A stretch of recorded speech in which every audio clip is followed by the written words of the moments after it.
Hey everyone, how are you doing today? Today, our topic is data types in C programming language. Data types, what it means? As the name suggests, as the name represents here, it represents the type of any data that I'm going to store in my programming language. In our day-to-day life, we see different kinds of data. For example, a name of a person is a data. So it's of type characters, some few characters there. And for example, a telephone number, that's a number there, that's not a character there. So two things are majorly used. And for example, if I say a salary of a person, right, will be in the format of like some 2,700 rupees 58 paise, and if I'm going to buy something from a shop, that's going to be of type one type with decimal places, right? 200 rupees 35 paise. For example, if you go to any shoe shop and you want to buy a shoe, 999 rupees 99 paise. You have seen that, right? So funny thing, right? So like when I say any data that have some type of it, right? So now here let me write my name, right? Samuel is a data. What type of data is that? What type of data is that? It's a character. That's a formation of characters, multiple characters. And then, for example, if I write my phone number, some 1, 2, 3, 9, 1, 2, 3, 4, 5, 6, 7, 8. And this is one type of data. It's a phone number of a person. And what is this? It's a number, right? Now this is one form of number. There's another form of number. For example, if I say like I'm going to buy a shoe, right? If they say 999 rupees 99 paise. And this is another form of data. There are different forms of data that are available in the day-to-day life that we see every day, right? The same way, there are data that is required when you write a program, right? As you write programs, you require data, you get some information, that is a data, right? So anything you get, that's a data. Now we are going to represent what type that we are going to give, and we are going to make that allocate. We are going to allocate some space for it. We are going to allocate some memory for it, for example, and I'm going to store some data to it. Now, before in any programming language, except for few, we may need to mention the type of the data before itself. That means that I am going to create a variable. What is a variable? Let's see first. What is a variable? In any programming language, we use two important things. One is constant, another one is variable.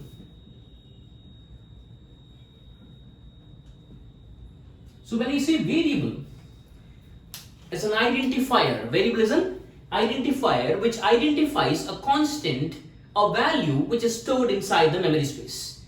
And when I say constant, any value that I provide, right? For example, if I provided some data, Samuel 971234 and 999.99, these are constants. So two major things that are used in any programming language is a variable and a constant. Now variable is an identifier and constant is a value. Now let us see what is variable and what is constant in detail. Where do we use it in a programming language? And how these data types are related to that, right? Now, for example, if I want to store some data somewhere, I require two things. One is a variable, the other one is a constant. For example, let me give you VAR assign 10. Now here, in this 10 is a constant and VAR is a variable. I am trying to store the constant 10 inside a variable VAR. Many people say that variable means something varies, constant means it is fixed. Yes, but to a certain extent that's right. But when I say variable, it's an identifier which identifies a value which is present inside. Now it's a kind of container, a name for a container. For example, let me have a container here. Now this is a container. The name of this container is VAR. Now what I stored here inside is 10, right? So now VAR is an identifier which identifies a constant which is present inside my container. Now here in programming language we call it as a memory space. As simple as that, right? So now this is a memory space and this variable is an identifier which identifies a value at the memory space, right? Let us go in detail and in depth and see what are the different types of data types are there and how to allocate a memory space for a variable with the help of a data type. Okay? Hope you understood what I'm talking about, right?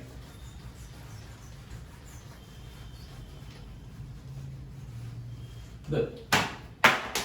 Now, when I say a variable, and we need to create a variable and we need to declare a variable before using it, right? In some other programming language, we don't have to declare any variable, but for as C programming is concerned, right? C, Java, or C Sharp, or anything that you concern, for these variables, for these programming languages, we may need to create or declare a variable before using it. Now, how will I declare a variable? To declare any variable, I need to say what is the type of that variable. What is the type of the variable? Now, we have different types. That is called as data types. Now, we have 4 different data types. That is int, char, float, and double. Int, char, float, and double. These are the 4 different types of data types that are available in C programming language. Now, with the help of this, I am going to create a data type. With the help of this, I am going to create a data type. A variable. With the help of these data types, I am going to allocate memory for a variable. For example, if I want to create a variable, I'll say int var. Now, this var is a variable of type integer. When I say integer, it means that any value, right? For example, a normal value 1, 2, 3, 67, 38, 44, all these numbers are of type variable. All these numbers, a normal real number, right? Any real number that is positive or negative numbers, we call it as integer. Now, if I'm creating a variable with the help of a data type, now this variable is allocated memory. Now, when I say int var, there is a memory allocated for the variable var of type integer. It means that inside the variable var, I can store only real numbers. That is either positive or negative numbers. It means that I cannot store a character, I cannot store any decimal place values. That is not possible at all. Now, that is what integer is. So, when I say char is a data type which helps me to allocate memory for a variable, and that can hold only characters. And float and double, these 2 data types helps me in creating a variable and allocating memory for it, and it helps to accommodate any decimal place value. For example, 99.26, 74.85.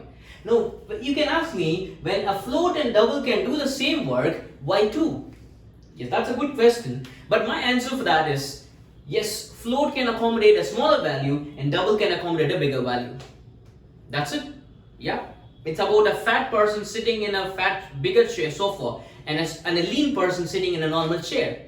Right. So now for these data types, there are some memory space that are allocated for it. Right. For example, if it is integer, the size of integer is 4 bytes. And some people say, no, it's 2 bytes. Yes, it is 2 bytes and as well as 4 bytes. How come? Now, integer is basically compiler specific. What is compiler specific? We'll go that in detail, but there are different types of compilers. But as of now, the newer compilers helps you to give you 4 bytes. But the only compiler that gives you 2 bytes is Turbo compiler. That's actually meant for 16-bit processors. So 16-bit, like, it's 2 bytes. Now here, after whatever compilers that have been used and started using it, like, we are getting 4 bytes for integer. And for character, it is only 1 byte. It means that any memory space that is allocated using a data type character, that is getting allocated only with 1 byte of memory. And float, that is 4 bytes, which can store decimal values, and double, it is 8 bytes, even that can store decimal values. This only difference between float, and there are few differences. The one difference between the float and double is the size. The second difference is the precision, right? How much it can remember after decimal place. For example, if I say float, it can remember only up to 6 places after decimal place. But when I say double, it can remember up to 16 places after decimal place. That's the difference between a float and a double, right? Hope you understood, right? So int, char, float, and double. These are the only 4 data types that are available in C programming language. And someone asked me, what are the other things about, like, people those who already learned C, right? They would ask me a question. What about long, short, signed, and unsigned? I'm sorry guys, those are not data types. They are called as modifiers. modifiers. Now what this modifier does? There are a few modifiers, that is long, short, signed and unsigned. So when I say long, short, signed and unsigned, it means that these are different modifiers which modifies either the size or the type of my data type. Right? It either modifies the size or the type of the data type. When I say long, it modifies the size. When I say short, it modifies the size. Now what is this modifying is all about? Right? Now when long, it increases the size and short decreases the size. So when I say increase in size and decrease in size, now this long will be incrementing my already existing size. Integer size is 4 bytes. If I want to increase the size more on integer, yes, I can use long. That we'll be seeing in detail more whenever we start using it. We'll be seeing in detail more. Don't worry about it. And when I say short, this decreases size. When I say 4 bytes of integer, and I don't want 4 byte of value, I'm going to store a very small value. I'm going to store a very small value. So if I'm going to store a very small value, instead of wasting the memory, I can say short int together. So when I say short int, my 4 bytes of integer will become 2 bytes. So it means that I'm reducing 2 bytes of memory with the help of the short. Got it? Yeah. When I say long int, by default, like when I say long int, it doesn't make any change because integer is already 4 bytes. This long int will work in Turbo Compiler because in Turbo Compiler, as I said already, the integer size is 2 bytes. If I want to make my integer size as 4 bytes, I'll go for long int. Now, if I want to increase size in other compilers, I may need to go for long int twice. I may need to use long twice so that I'll be getting a increased size of it. In the signed and unsigned, signed means what? Positive, negative, right? By default, every data type is signed. By default, every data type is signed. So I don't need to give signed. By default, everything is signed. So I can ignore this modifier signed. By default, everything is signed. I go for positive or negative. Everything will be signed only. Right? But when I say unsigned, this is where the catch is, right? When I say unsigned, it means that it accepts only positive values. It doesn't accept negative values. So now, when I say unsigned int or unsigned float or unsigned anything, right? It means that it accepts only positive values. Now, what is the use of it? You can ask me. It is about changing the boundary. It is about changing the boundary. How will I change the boundary? For example, if I have a graph like this, I have a graph. Now, where my graph is from -10 to +10. Now, what is the total boundary size of it? Yes, it is 20. The total boundary size is 20. Right? Now, if I'm trying to considering the boundary in mind, let me try to insert a value 15. Is it possible? No, it is not possible. Even though my boundary is 20, I cannot store a value 15 because my range is only from -10 to +10. Yes. Now, what I can do? But I want to use my value without changing the boundary. I don't want to increase my size. And I can go for long, I can increase my boundary, I can do it. But it's waste of memory. I know that my value, and I'm going to store only positive numbers, and my value is within the boundary, I better go for unsigned integer. So when I say unsigned integer, you know what will happen? This will get moved to this place. That is only positive. So my boundary is getting, changed, my range is getting changed to 20. Without changing the boundary, and I'm trying to store a value is not within the range. But now when I change the range, my boundary is unchanged. It's 0 to 15, 0 to 20, I can store a value 15. Now unsigned integer helps me in storing a value within the boundary, and if it is not within the range, I change the range with the help of unsigned integer. It means that only positive.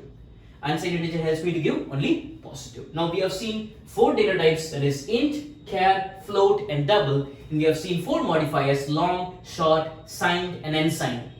Let me summarize it. Integer can store only values and real values, right? Positive or negative. And characters too can store only characters, nothing other than that. And float value can store decimal place value of 4 bytes. And double can store a decimal place value of 8 bytes. And the difference between float and double is, one is the size of it, and two, the precision. That is, after decimal place, float can remember only 6 and double can remember up to 15. And we have seen modifiers which modifies either the size or the boundary, or the size or the range of it. So when long and short changes the size of it, that is changing the boundary, and signed or unsigned, specifically unsigned, changes the range of it. This is all about the data types, and data types helps me in allocating memory for any variable. Now if I want to allocate any memory for variable, I need to put a data type before it, so that VAR is fixed. It can store only that particular type of it. When I say int VAR becomes a variable, and then I can store only integer values inside that. It is not dynamic. C programming language is not dynamically typed. People those who already learned Python and coming for C, it is unlike Python. C is fixed type. It's not dynamically typed.